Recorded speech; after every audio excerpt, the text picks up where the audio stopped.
Hello दोस्तों, स्वागत है आप सभी का एक बार फिर से आपकी अपनी YouTube channel TS agri academy पर। आज हम लाए हैं आप सभी के लिए आपके आगामी एग्ज़ाम को ध्यान में रखते हुए, जो कि आपका होने वाला है कि रूरल सोशियोलॉजी का। तो उसके लिए हम आपके सामने लाए हैं टॉप 80 प्लस क्वेश्चन। तो दोस्तों, आप सभी मेरे इस चैनल को लाइक से सब्सक्राइब जरूर कर दें। दोस्तों, बिना देरी किए हुए हम लोग चलते हैं अपने फर्स्ट क्वेश्चन की तरफ, जो हमें दिया गया है कि जाति शब्द किस भाषा से लिया गया है। तो दोस्तों, जाति शब्द पुर्तगाली भाषा से लिया गया है। इसके बाद हमारा क्वेश्चन नंबर नेक्स्ट है कि समाजशास्त्र एवं मानव शास्त्र जुड़वा बहने हैं, ये किसने कहा।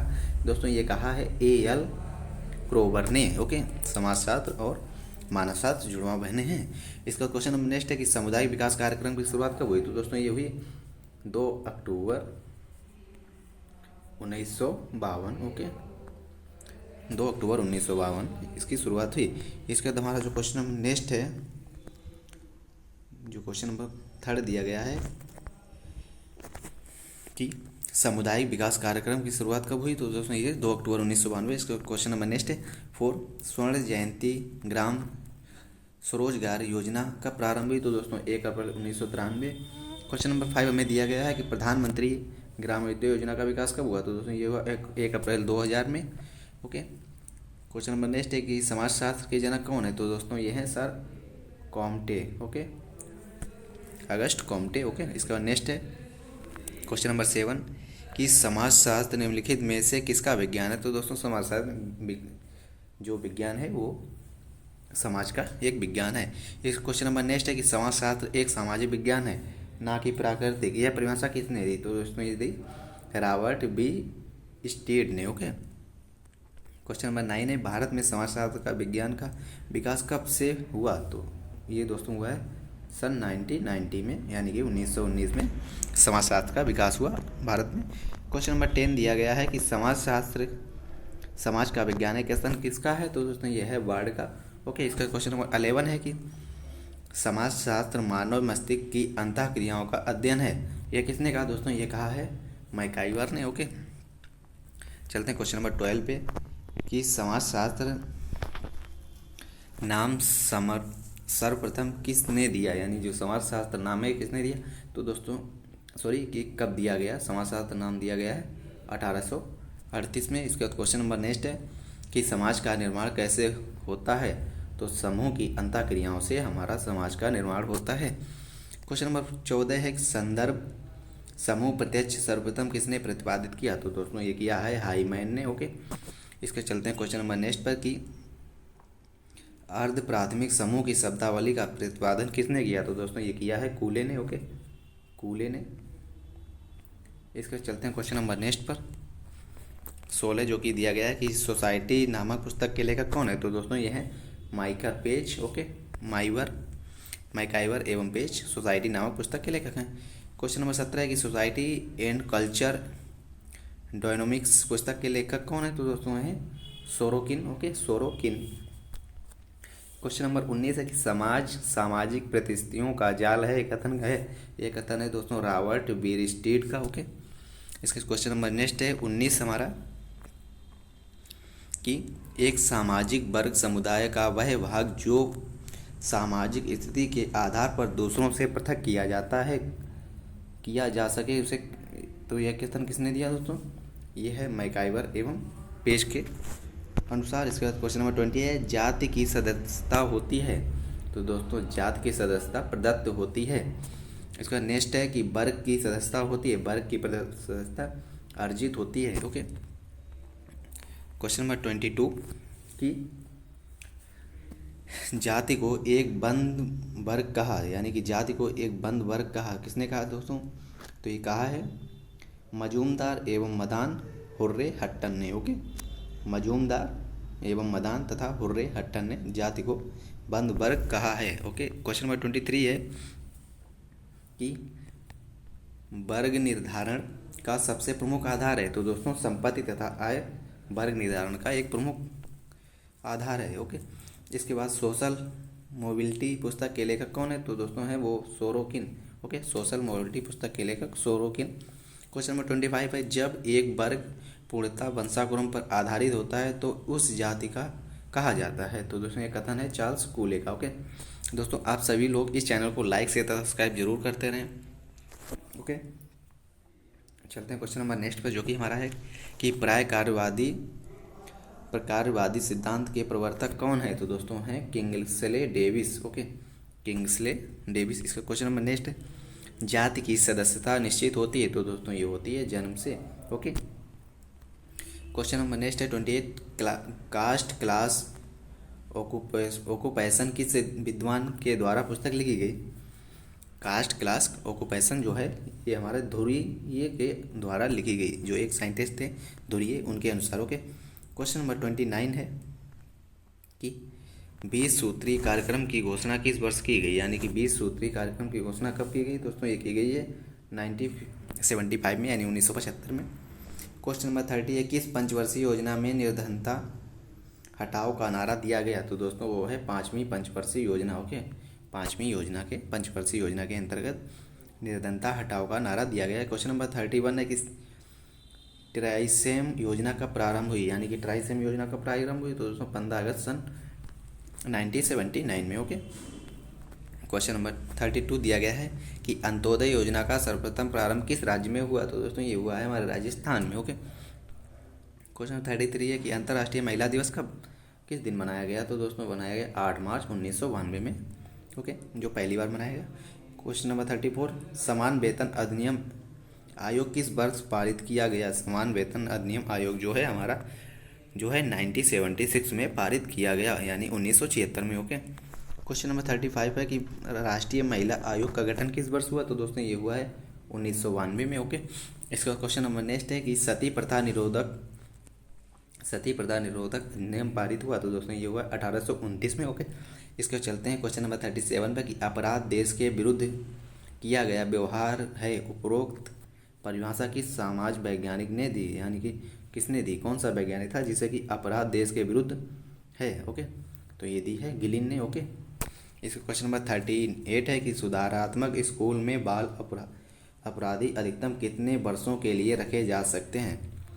जो बाल अपराधी हैं वो सुधारात्मक स्कूल में कितने वर्षों तक रखे जा सकते हैं। दोस्तों ये है 7 वर्षों तक। ओके, क्वेश्चन नंबर नेक्स्ट है कि राष्ट्रीय साक्षरता मिशन कब प्रारंभ हुआ। तो दोस्तों ये हुआ है 1998 में। ओके, इसका क्वेश्चन नंबर नेक्स्ट है कि 40 अन्नपूर्णा योजना किस सन में प्रभावी हुई। यानी कि अन्नपूर्णा योजना है किस सन में प्रभावी हुई। तो दोस्तों अप्रैल 2000 में। ओके, क्वेश्चन नंबर नेक्स्ट है कि जटिल समाज कहलाता है। तो दोस्तों औद्योगिक समाज को हम लोग जटिल समाज कहते हैं। ओके, चलते हैं क्वेश्चन नंबर 42 पे।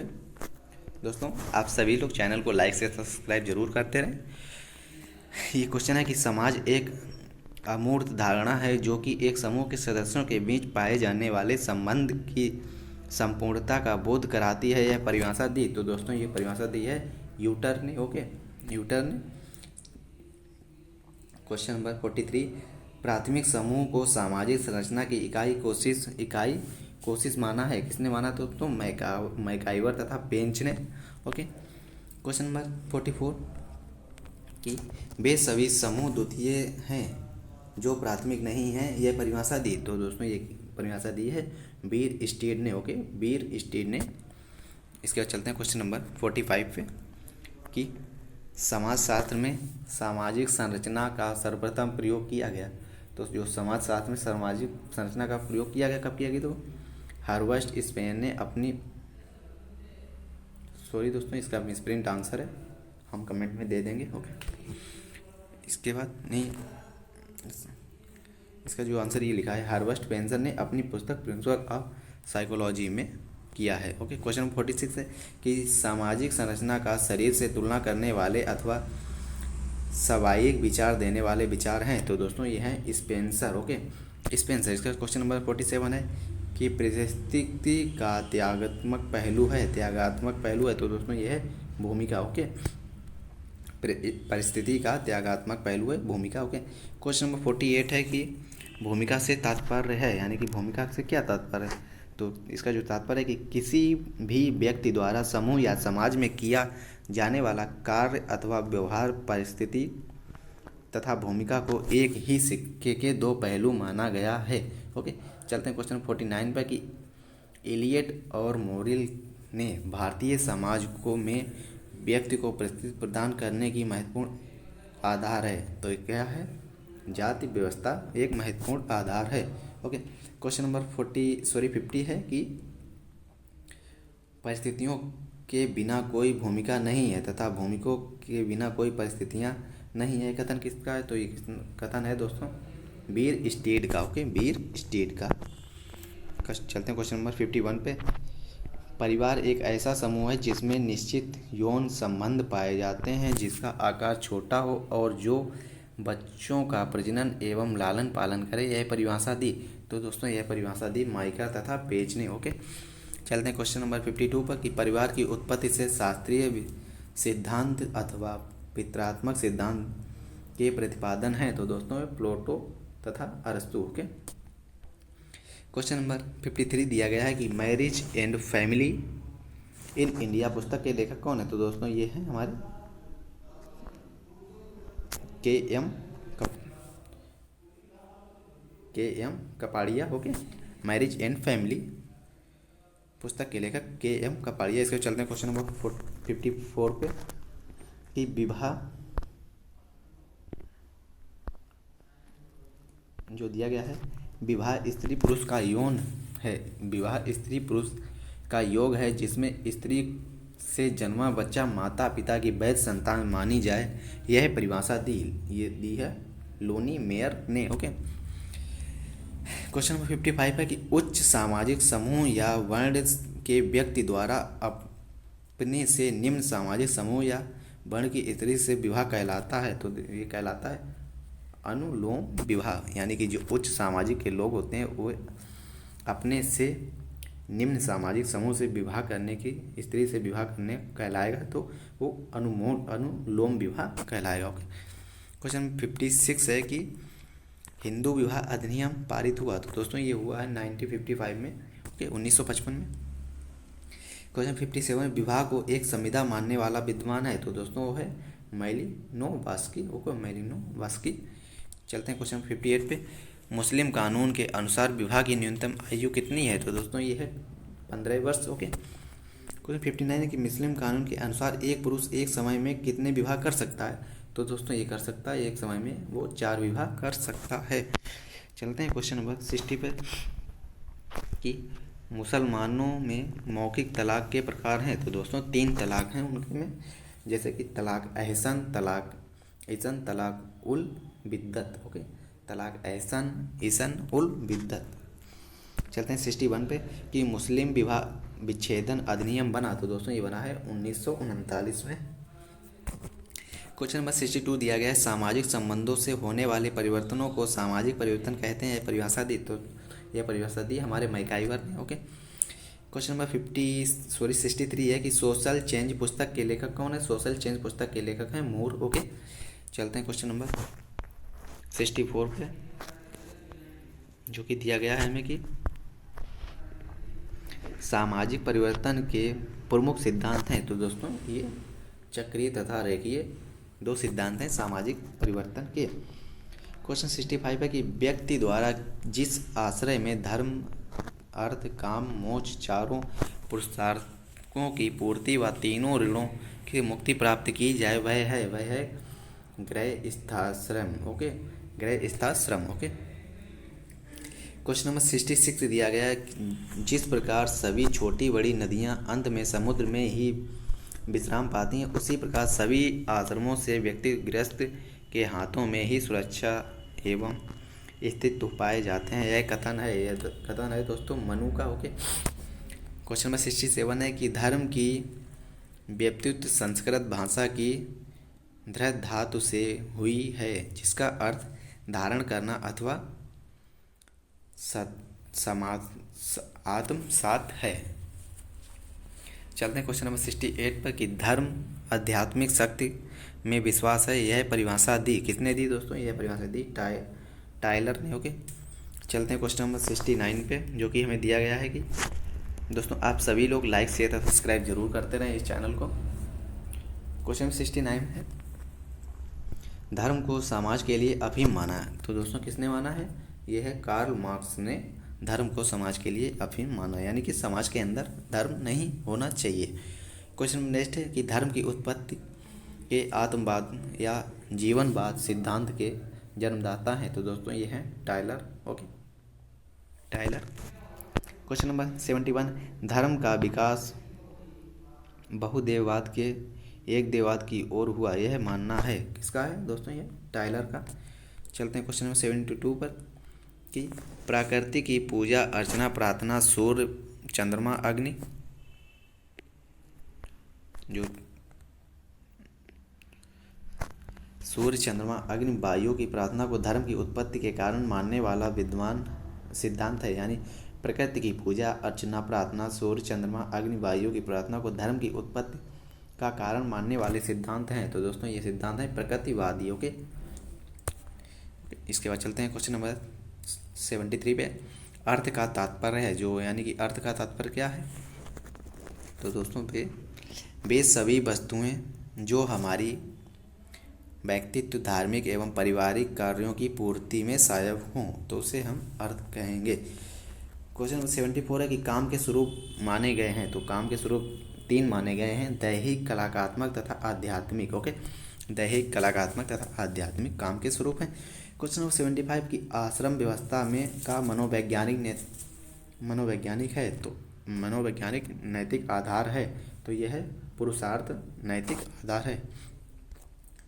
क्वेश्चन नंबर 76 है कि हिंदू धर्म में संस्कारों की संख्या कितनी मानी गई? तो दोस्तों 16 संस्कार हिंदू धर्म में माने गए हैं। क्वेश्चन 77 है कि प्रथम संस्कार कौन सा है? तो दोस्तों जो गर्भाधान को प्रथम संस्कार माना गया है। क्वेश्चन 78, सर्वाधिक महत्वपूर्ण संस्कार कौन सा है? तो दोस्तों विवाह जो है सबसे अधिक महत्वपूर्ण संस्कार है। दोस्तों आप सभी लोग मेरे चैनल को लाइक से सब्सक्राइब जरूर करते रहें। क्वेश्चन 79 दिया गया है कि गर्भाधान संस्कार का अन्य नाम है। तो दोस्तों निषेक गर्भाधान का एक अन्य नाम है। इसका क्वेश्चन नंबर 80 दिया गया है, सिमोन्नोयन संस्कार किया जाता है। सिमोन्नोयन संस्कार किया जाता है। तो दोस्तों ये किया जाता है चौथे माह में। ओके, चलते हैं क्वेश्चन नंबर नेक्स्ट पे कि 81 जो है उपनयन संस्कार का दूसरा नाम है। गेप वीत उपनयन संस्कार का दूसरा नाम है गेप वीत। ओके, क्वेश्चन नंबर 82 है कि उपनयन संस्कार हेतु 3 वर्गों की निर्धारित आयु कितनी है? यानी जो उपनयन संस्कार है इसके तीनों वर्गों में जो निर्धारित आयु कितनी है? तो ब्राह्मण में 8 वर्ष, क्षत्रिय में 11 वर्ष तथा वैश्य में 12 वर्ष होती है। ओके, उपनयन संस्कार के लिए। क्वेश्चन नंबर 83 है कि अधिकांश संस्कार जिस आश्रम में के भाग हैं वह है, यानी कि अधिकांश संस्कार किस आश्रम के भाग हैं? तो दोस्तों ये हैं ब्रह्मचार्य के भाग हैं। ओके, तो दोस्तों आप सभी से मेरा सविनय अनुरोध है कि मेरे इस चैनल को लाइक से सब्सक्राइब जरूर करते रहें। तो मिलते हैं हम लोग अपने नेक्स्ट वीडियो में। So thanks for watching. Okay.